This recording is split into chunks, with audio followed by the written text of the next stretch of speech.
नमस्कार दोस्तों, मैं ज्योतिष आचार्य वासुदेव मिश्रा आपका अपने चैनल एस्ट्रो मास्टर वासु में हार्दिक अभिनंदन करता हूं। दोस्तों, आज का यह ज्योतिष का कार्यक्रम आप लोगों के लिए यानी कि मेष राशि वालों के लिए बड़ा ही खास कार्यक्रम साबित होगा। आज हम चर्चा करेंगे ग्रहों के सम्राट सूर्य के राशि परिवर्तन प्रभाव के बारे में। जी हाँ, बीते 16 नवंबर 2024 की प्रातःकाल 7:57 पर भुवन भास्कर सूर्य अपनी वर्तमान नीच राशि वायु तत्वीय राशि तुला राशि को छोड़कर अपने मित्र सेनापति मंगल की साधारण राशि अर्धजलीय राशि वृश्चिक राशि में प्रवेश कर चुके ने, जहां कि वो 15 दिसंबर 2024 की मध्य रात्रि तक रहेंगे और इसके पश्चात धनु राशि में प्रवेश कर जाएंगे। तो ऐसे में सम्राट सूर्य का वृश्चिक राशि में गोचर करना आप सभी मेष राशि के जातकों के लिए कैसा रहने वाला है। इस गोचर काल के दौरान सूर्य जीवन के किन किन क्षेत्रों में आपको सकारात्मक परिणाम प्रदान करेंगे, तो वहीं किन किन क्षेत्रों में आपको सावधानी बरतनी होगी। साथ ही साथ सूर्य के इस गोचर प्रभाव को बेहतर बनाने के लिए क्या उपाय आप कर सकते हैं, सभी बातें आपको विस्तार के साथ बताएंगे। इसलिए वीडियो में लास्ट तक बने रहिए। और अगर आप अपनी जन्म कुंडली पर हमसे परामर्श लेना चाहते हैं तो आपको हमारा कॉन्टैक्ट नंबर स्क्रीन पर और डिस्क्रिप्शन बॉक्स में मिल जाएगा, जहां से आप या तो व्हाट्सएप के माध्यम से या फिर डायरेक्ट फ़ोन कॉल के थ्रू अपॉइंटमेंट लेकर अपनी जन्म कुंडली का बड़ी बारीकी के साथ अध्ययन करवा सकते हैं। तो दोस्तों, सूर्य कौन है? सूर्य तो आत्मा, पिता, सरकारी नौकरी, मान सम्मान, पद प्रतिष्ठा, सफलता और आरोग्यता के कारक है सूर्य। जन्म कुंडली में सूर्य का बलवान होना जातक को जीवन के हर क्षेत्र में श्रेष्ठ सफलता प्रदान करता है। मान सम्मान, पद प्रतिष्ठा, श्रेष्ठ ऊंचाई की प्राप्ति होती है। ऐसे लोगों का शरीर भी आरोग्य होता है। पिता के साथ तालमेल बेहतर, सरकारी कार्यों से लाभ होता है। ठीक इसके विपरीत जब सूर्य जन्म कुंडली में कमजोर होते हैं, पीड़ित होते हैं, तो पहले तो सफलता प्राप्त करने के लिए बहुत ज़्यादा मेहनत करना पड़ता है, संघर्ष करना पड़ता है। उसके बावजूद किसी भी फील्ड में कोई श्रेष्ठ सफलता की प्राप्ति नहीं हो पाती है, न ही समाज में मान सम्मान, पद प्रतिष्ठा की प्राप्ति हो पाती है। शासन प्रशासन से नुकसान, पिता के साथ तालमेल में कमी, नेत्रजन्य पीड़ा और हड्डियों से संबंधित तकलीफ सूर्य के कमजोर होने से जातक को जीवन काल में फेस करनी पड़ती है। इसलिए इनका बलवान होना हर परिस्थिति में आवश्यक होता है। वैसे देखा जाए तो सूर्य की संक्रांति यानी कि सूर्य का राशि परिवर्तन हर महीने होता है, लेकिन जब सूर्य अन्य ग्रहों के साथ बेहतर रिलेशनशिप बनाते हैं, अन्य ग्रहों के साथ इनका जबरदस्त कॉम्बिनेशन बनता है, तब सूर्य के गोचर प्रभाव को समझना आवश्यक हो जाता है। और इस बार देवगुरु बृहस्पति जो वृषभ राशि से गोचर कर रहे हैं, उनकी सीधी 7वीं दृष्टि सूर्य पर होगी और शनि के साथ सूर्य चौथे 10वें का अर्थात केंद्र का कॉम्बिनेशन बनाए हुए हैं। अतः सूर्य का वृश्चिक राशि में गोचर आप सभी मेष राशि के जातकों के लिए कई मामलों में बड़ा ही अद्भुत होने वाला है।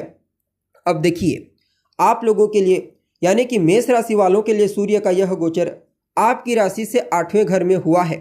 सूर्य आपके लिए 5वें घर के स्वामी बनकर 8वें घर से गोचर कर रहे हैं।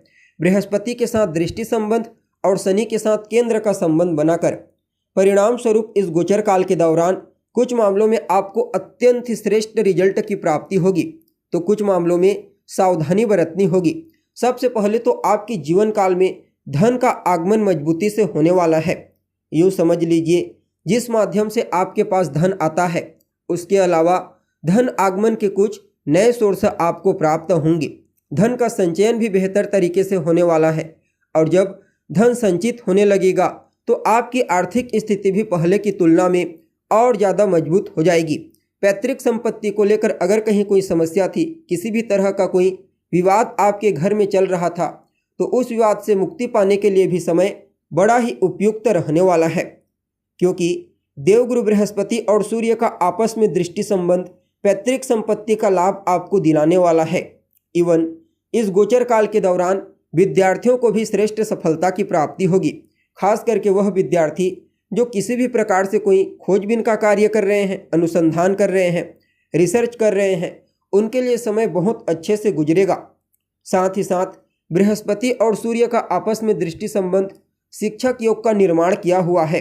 अतः इस समय उन लोगों के लिए भी विशेष अवसर खुलने वाले हैं जो शिक्षक हैं या फिर सलाहकार हैं। इस समय विद्यार्थियों को गुरुजनों की बातें बड़ी स्पष्टता के साथ और गहराई से समझ आने वाली है। इवन अगर आप स्वयं एक एडवाइजर हैं, सलाहकार हैं, तो इस समय लोगों को आपके द्वारा बताई गई बातें, आपके द्वारा दी गई सलाह लोगों के लिए वरदान की तरह कार्य करेगी। हालांकि आपको यह बात भी मालूम होना चाहिए कि सूर्य पर देवगुरु बृहस्पति के अलावा राहु और शनि की भी दृष्टि होगी, तो कुछ परेशानियों का भी सामना आपको करना पड़ेगा। सूर्य को ग्रहों का राजा कहा गया है, इसलिए इस गोचर काल के दौरान शासन प्रशासन के भीतर ही प्रतिद्वंद, मतभेद की स्थिति उत्पन्न होगी। किसी बड़े नेता या फिर किसी बड़े अधिकारी को हार्ट की प्रॉब्लम हो सकती है, हार्ट अटैक आने की प्रबल संभावना नजर आ रही है।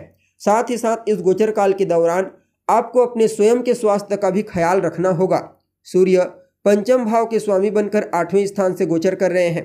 परिणाम स्वरूप पेट से संबंधित तकलीफ आपको हो सकती है। संतान को लेकर के भी थोड़ी बहुत चिंता होगी। संतान के साथ मतभेद, किसी न किसी बात को लेकर के तू मैं की स्थिति उत्पन्न हो सकती है, तो इस बात का आपको ध्यान रखना है। और कार्य क्षेत्र में भी छोटी मोटी परेशानियां आपके जीवन काल में बनी रहेंगी। हालांकि इस समयावधि में आपके द्वारा किया गया कई ऐसे कार्य होंगे जो लोगों के लिए प्रॉफिटेबल साबित होंगे।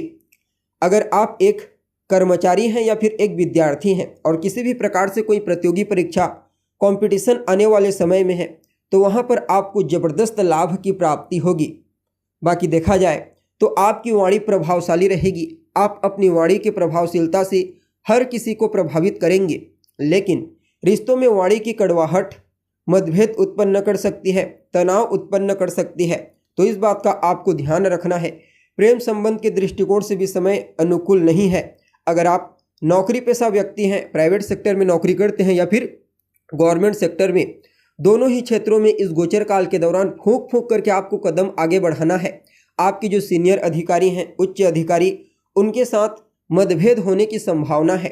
और यदि नौकरी के क्षेत्र में आपका कोई ट्रांसफ़र होता है, स्थानांतरण, तो ऐसी जगह पर आपका ट्रांसफ़र होगा जहां पर कई सारी तकलीफें आपको फेस करनी पड़ेंगी।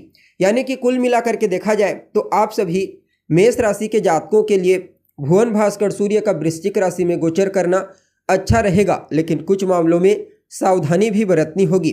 बाकी इस गोचर काल को अपने अनुकूल बनाने के लिए आप आदित्य हृदय स्तोत्र का पाठ कीजिए, भुवन भास्कर सूर्य को अर्घ्य प्रदान कीजिए, अपने पिता, अपने बॉस का सम्मान कीजिए, उनका कहा मानिए, और हो सके तो रविवार के दिन नमक का त्याग कर दें। जो कुछ भी छोटी मोटी परेशानियां आपको फेस करनी पड़ेंगी, उनसे आप बच जाएंगे। तो दोस्तों, उम्मीद है जानकारी आपको पसंद आई होगी। अभी के लिए बस इतना ही। पुनः मुलाकात होगी एक नए और ताज़ा एपिसोड में। तब तक के लिए नमस्कार।